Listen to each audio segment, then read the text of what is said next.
It takes a lot, right? Dvořák made a special point of telling us in several places that the second and third movements of the New World Symphony were based on passages from the Song of Hiawatha. We know this from several sources. He told people about it.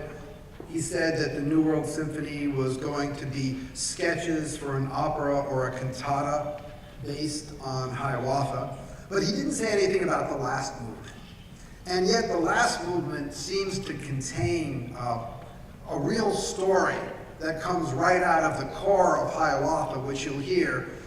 Hiawatha is sort of the good guy, the responsible statesman, talks to animals, nice to people. Palpakiwis is like Loge or something, and the evil genius. He's the one who dances beautifully as a great artist at the wedding of Hiawatha, but he's terribly jealous of Hiawatha. He's a destabilizer, and one of the things he does to get Hiawatha furious is to kill Hiawatha's pets, his mountain chickens. And this makes Hiawatha enraged, and he chases Palpakiwis, as you'll see and hear. But why would one think that Dvořák would have texts in mind? Well, as soon as he got back to Bohemia in 1895, this piece was written in 1893, he basically decided he wasn't going to write any more symphonies or chamber music. He was just going to write things that had a story, operas and tone poems. And the tone poems he selected are quite interesting. They're based, four of them, based on Czech legends by the famous balladeer and collector and writer K.J. Erben. And in the first one, the water goblin, the water sprite, which you'll hear another version of in a little while, in the first version, we see that Dvořák writes the text under the music. And then he erases it.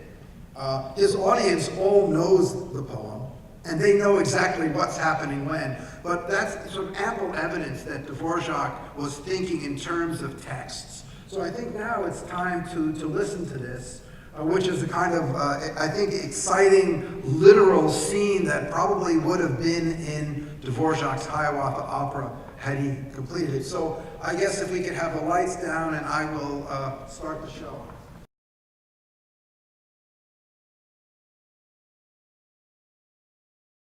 You shall hear how Palpakiwis, he, the handsome Yenadise, vexed the village with disturbance. You shall hear of all his mischief and his flight from Hiawatha and his wondrous transmigrations at the end of his adventures. Now from his lodge went Palpakiwis, climbed upon the rocky headlands, perched himself upon their summit. Round him hovered, fluttered, rustled Hiawatha's mountain chickens, and he killed them as he lay there, slaughtered them by tens and twenties, threw their bodies down the headland. Perched upon a crag about them, at length shouted Kayoshk the seagull, "It is Palpakiwis! He is slaying us by hundreds. Send a message to our brother, tidings. Send to Hiawatha." Full of wrath was Hiawatha when he came into the village, found the people in confusion, heard of all the misdemeanors, all the malice and the mischief of the cunning Palpakiwis. Hard his breath came through his nostrils. Through his teeth he buzzed and muttered words of anger and resentment. I will slay this Palpakiwis, slay this mischief maker. Not so rude and rough the way that my wrath shall not attain him. I will slay this Palpakiwis, slay this mischief maker. Not so long and wide the world that my vengeance shall not reach him. Then in swift pursuit departed Hiawatha and the hunters. And aloud cried Hiawatha, from the summit of the mountain.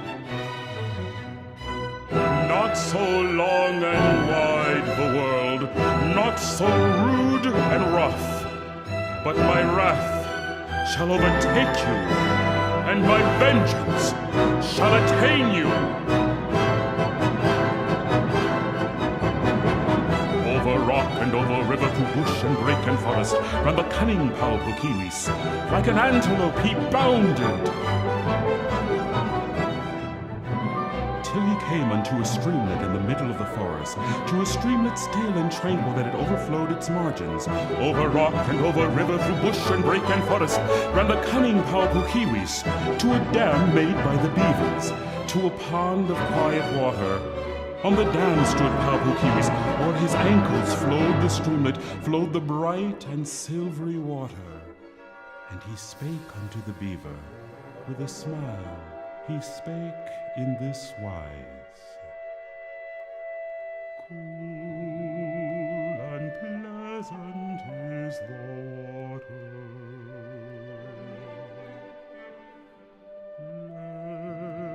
Let me dive into the water.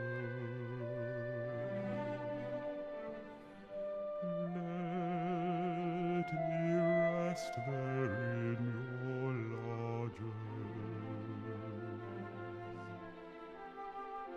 Change me too into a beast.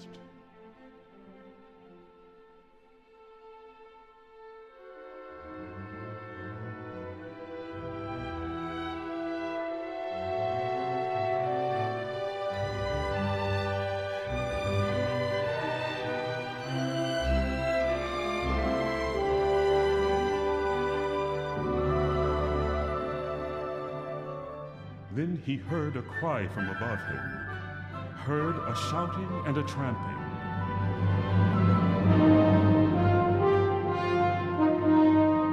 Through the roof looked Hiawatha, vain your manifold disguises.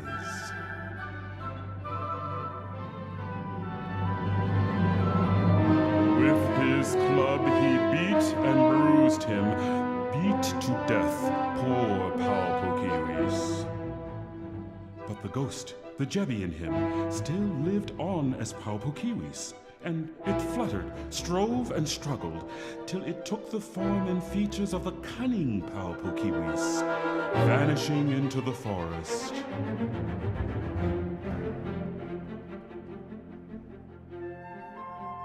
Next, the people of the village saw the wings of Pau-Puk-Keewis flapping far up in the ether, followed fast by Hiawatha.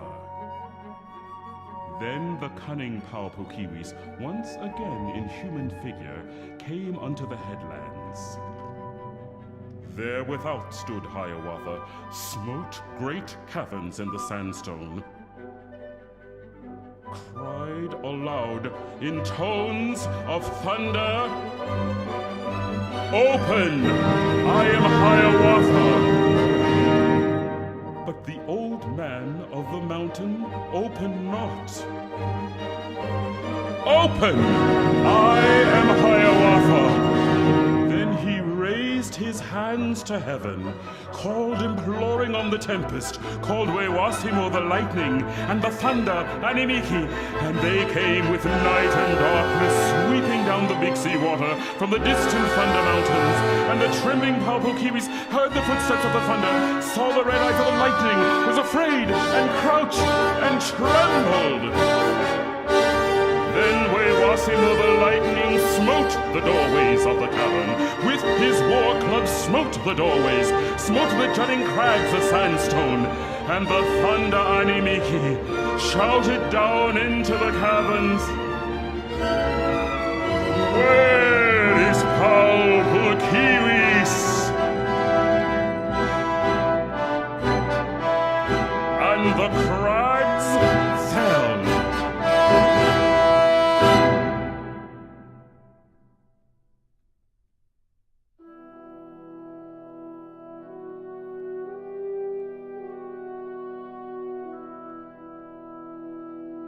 And beneath them, dead Among the rocky ruins lay the cunning Paupukiwis, lay the handsome Inedize, slain in his own human figure.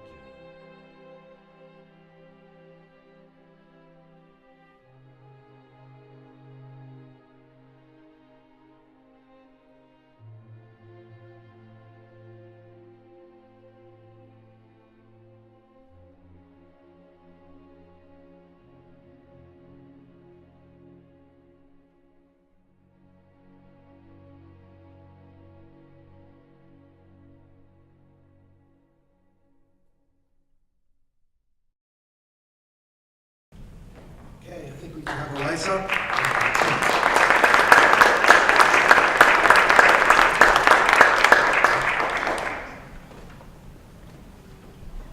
So, there we have a collection of Native American images, music based on passages from a famous book about Native Americans. What are we to make of it all? What are we to make of it now in our day? How do we imagine and look at the way composers and others in the past used various Native American images, either firsthand, things they heard, or things like the Song of Hiawatha, which Longfellow, of course, is probably third or fourth hand by the time it gets to Dvořák. I could think of no one better to help us engage with some of these ideas than my treasured colleague, David Samuels, professor of music and chair of the music department at New York University, and a specialist on Native American music and culture. Please give David a warm welcome.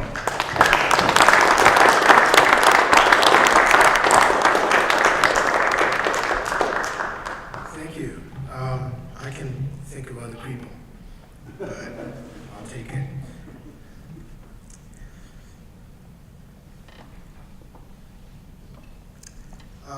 So I wanted to start with actually a Walt Whitman quote. I was asking for something specific and perfect for my city, whereupon lo, up sprang the Aboriginal name. And I want to begin with that sort of contrast between, I know we're talking about Longfellow here, but as a way of acknowledging that we are today meeting on land that was purchased by the Dutch West India Company from the Lenape people in 1626, and that we continue to thank the Lenape people for continuing to welcome us to this place. So my section is called Native American Realities, and what kinds of Native American realities are are embedded in Dvořák's fascination with Hiawatha. And it's, in some ways, difficult for me to tell.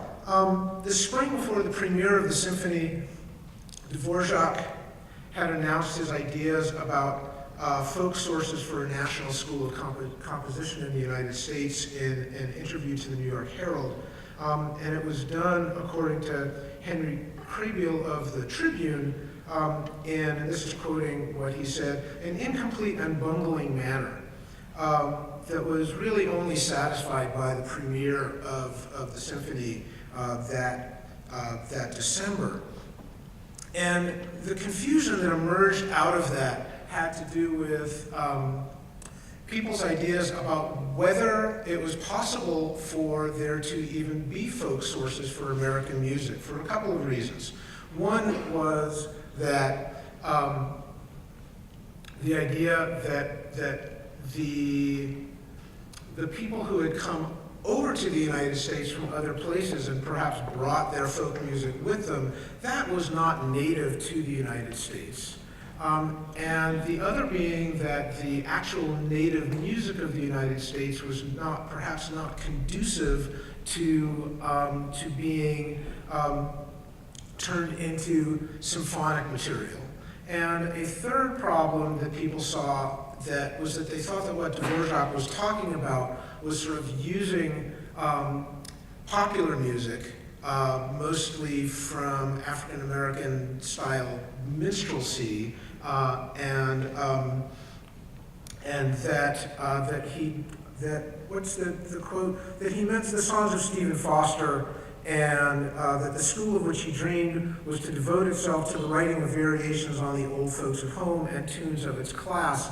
And of course, Dvořák did do an arrangement of the old folks at home that was played about a month after the premiere of the symphony at a concert at Madison Square Garden.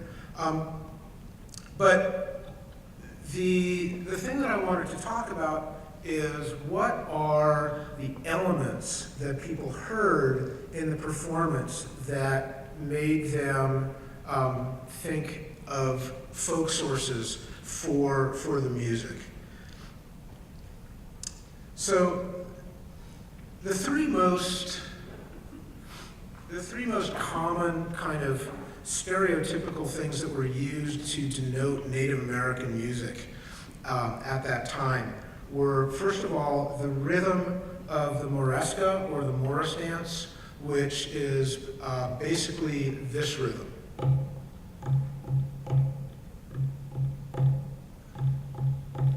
Added to that is something known as the Scottish snap.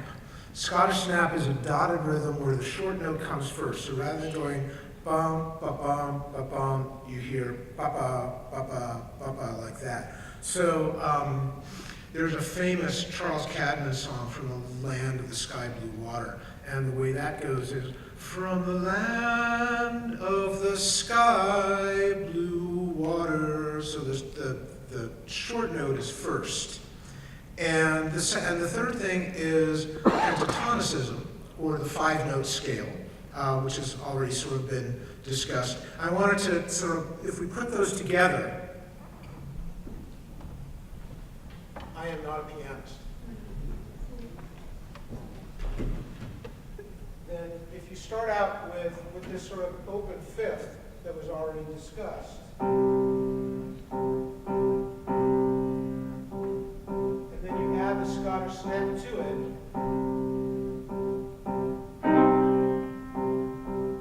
suddenly we're in a Hollywood movie. And these are some of the elements that people sort of that circulated as images of Native American music. And Dvořák avoids many of those sort of stereotypical issues. But one of the things that's interesting is that the reviews of the premiere mention the Scottish snap and the pentatonic scale as features of the symphony that marked its sort of folk music, African American and Native American folk music sources. But at the same time, and this is one of the things that's really complicated, at the same time, the reviewers noted all the other places where those things are also heard. So the Scottish snap, of course, is heard in Scottish music, English ballad writing, African American music, Hungarian music, and the music of the plains, Indians, that was collected by Alice Fletcher. And the pentatonic scale is something that can be heard in Scottish, Irish, Chinese, Omaha Indian music, Aboriginal African, Aboriginal American, and one of the reviewers says, in fact, it's the most naturally melodic of any kind of scale in the world, and so it's heard quite often. And so the question of where these things come from and how you think of them as being specific when at the same time they are so clearly so sort of general and universal, I think is one of the things that needs to be thought through. In fact, Dvořák himself cited commonalities between African American and Native American folk music and Celtic and Slavonic folk songs. And Craybill, in his review in the Tribune, said, yeah, somebody who wanted to say that this is really a Celtic symphony wouldn't necessarily have too far to go in order to in order to find evidence for that.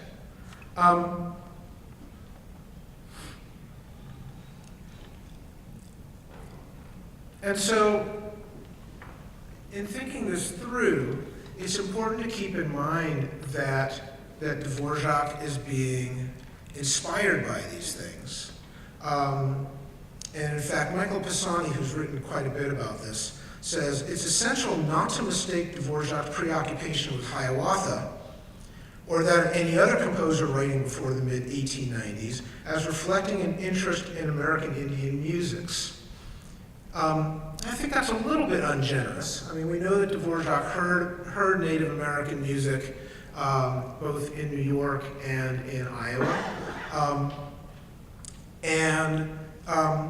And I think that one of the things that changes over time is people's access to these things and the way people have access to these things. And because of that, the way people begin to think about these things.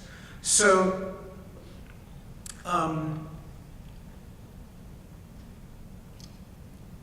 for people in the 1890s, there was not, besides Alice Cunningham Fletcher, there wasn't a whole lot, and say Wild West shows, there wasn't a whole lot of sort of exposure to different forms of music, of Native American music. But over time, Frances Densmore began collecting, Natalie Curtis Berlin began collecting. You get more and more greater access to this. And after the turn of the century, a number of things happened so that the idea that people had in the 1890s of Native Americans as a quote-unquote vanishing race begins to evaporate a little bit. There are a number of articles written in journals that show, a demographic increase in the Native American population. There are for example, in sports, there are Chief Bender, problematic nickname, of course, was in the midst of a Hall of Fame career as a pitcher. In 1911, Jim Thorpe led the Carlisle Indian football team to an 1815 victory over Harvard. And the idea of Native Americans as sort of a vanishing race begins to evaporate a bit. And on top of that, there is greater access to specific tribal forms of music. And those melodies are incorporated into works by classical composers. And so I wanted to briefly introduce a piece. So in 1910, a very famous soprano at that time, Marcella Sembrick, gave a concert at Carnegie Hall that was made up completely of folk songs. And this is a concert that people in New York spoke about for a good decade after the performance. And in 1917, she repeated this. Well, she didn't repeat this concert. She gave another concert of folk music at Aeolian Hall, which is no longer in existence, but was in the Aeolian Piano Building, and it was on the 3rd floor, and that was on 42nd Street, just west of 5th Avenue.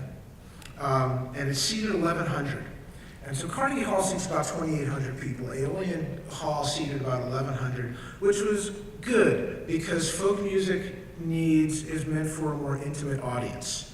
And for that concert, she approached Frances Densmore, who had been collecting songs for the Bureau of American Ethnology for many years, about including a Native American melody on the concert, and Densmore knew precisely which one to give her.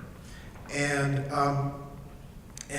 It appears as, the melody appears as example 22 in Francis Densmore's 1918 book on Teton Sioux music, but before then, its only published version was in a piano arrangement by Alberto Bimboni. And Sembrick sang this song at the 1917 concert. And people loved it so much that they asked her to repeat it. And as with every song on that concert, she sang it in the native language. She eschewed, is that the word? Translations into English, no matter how poetic they were. She sang all of the songs in their native languages. And so she sang this song in Lakota. But we have a performance today, I believe, with Michael Beckerman at the piano and Miriam Franck singing, but we're going to hear it in English. So, please welcome.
So if I can sort of complete the arc.